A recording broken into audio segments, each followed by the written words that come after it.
Afternoon DY, I'm Marcy Joshua. And I'm Ava DeBreo. Welcome to the Dolphin News. To start things off, we go to our principal, Miss Bennett, for a bit from Bennett.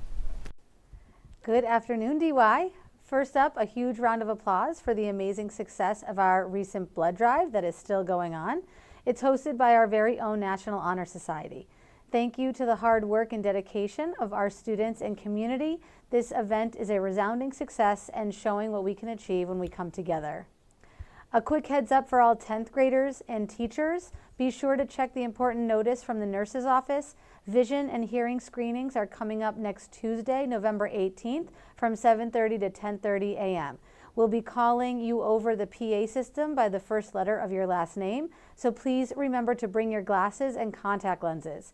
A big thank you to our dedicated nursing office staff for organizing these vital screenings.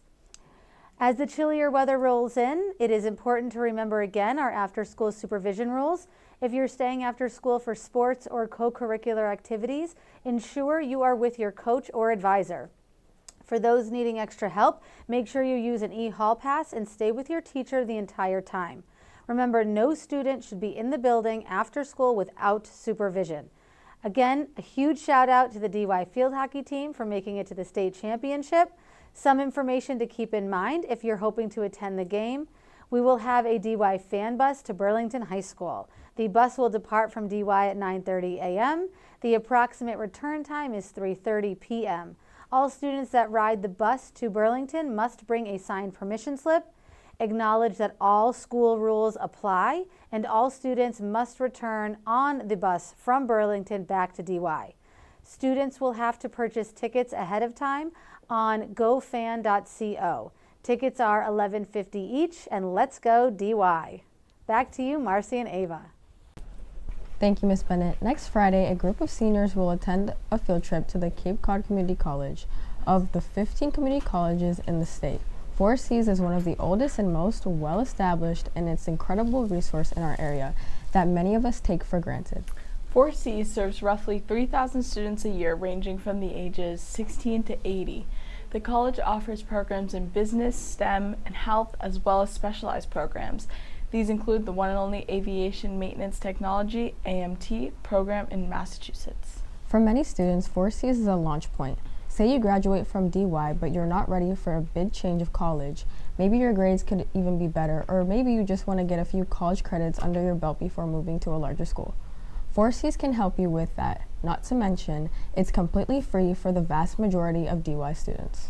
Four Seas not only offers a cost-effective local option to students who wish to further their education beyond high school, but it also gives high school students the opportunity to take college-level courses while still attending DY.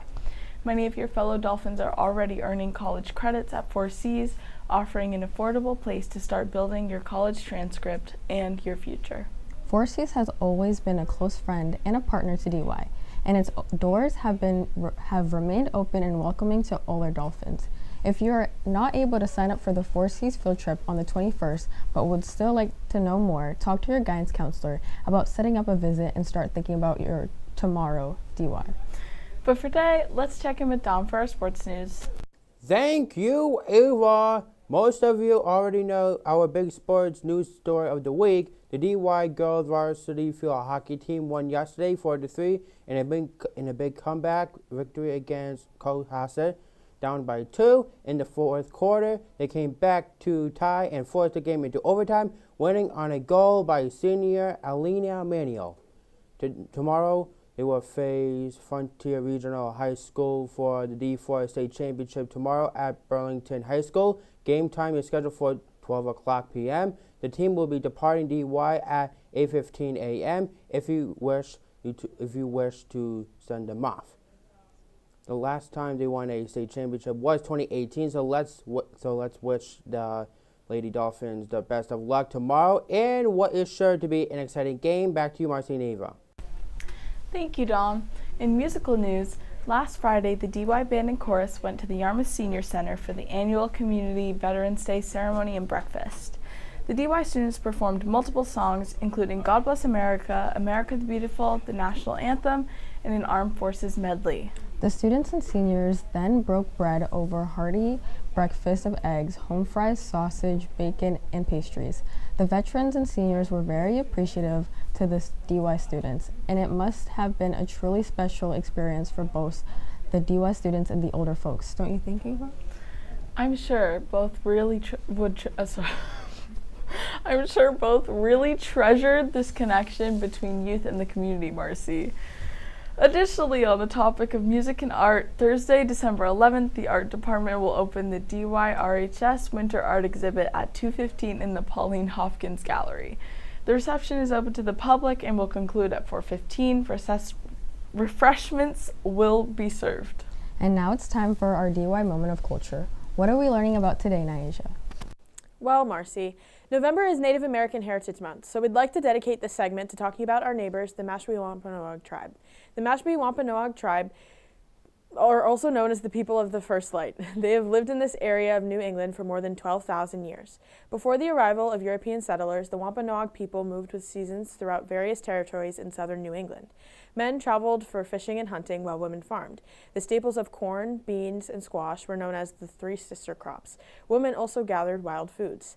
Their society was matriarchal. Women owned property, inheritance was passed down through the maternal line, and married couples lived with the wife's family.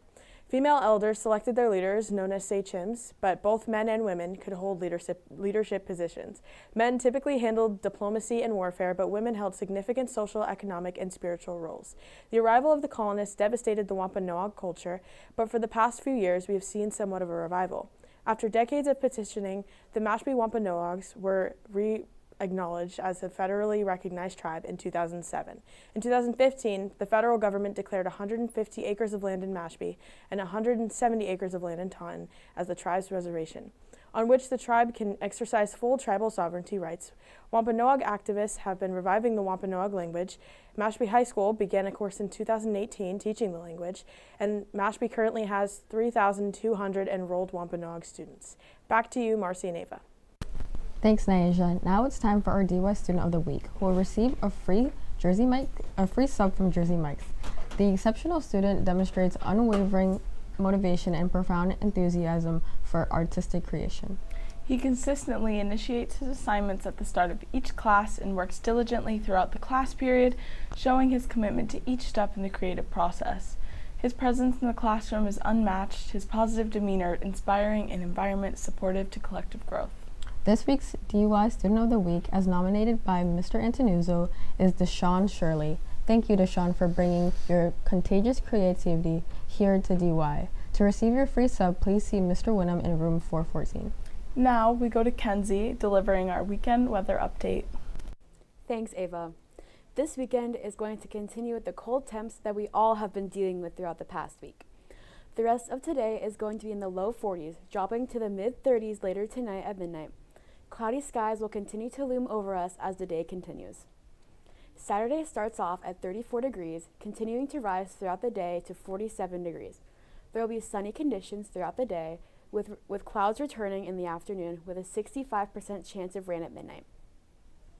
Sunday starts off with rain, followed by a high of 54 degrees at around 6 a.m., with the clouds continuing, being followed by wind all throughout the day. The temperature will drop to a low of 38 degrees at midnight that evening. Have a great weekend, DY, and stay warm. Back to you, Marcy and Ava. That's all we have for today. Thank you for watching and Have a great day in Dolphin Land, DY.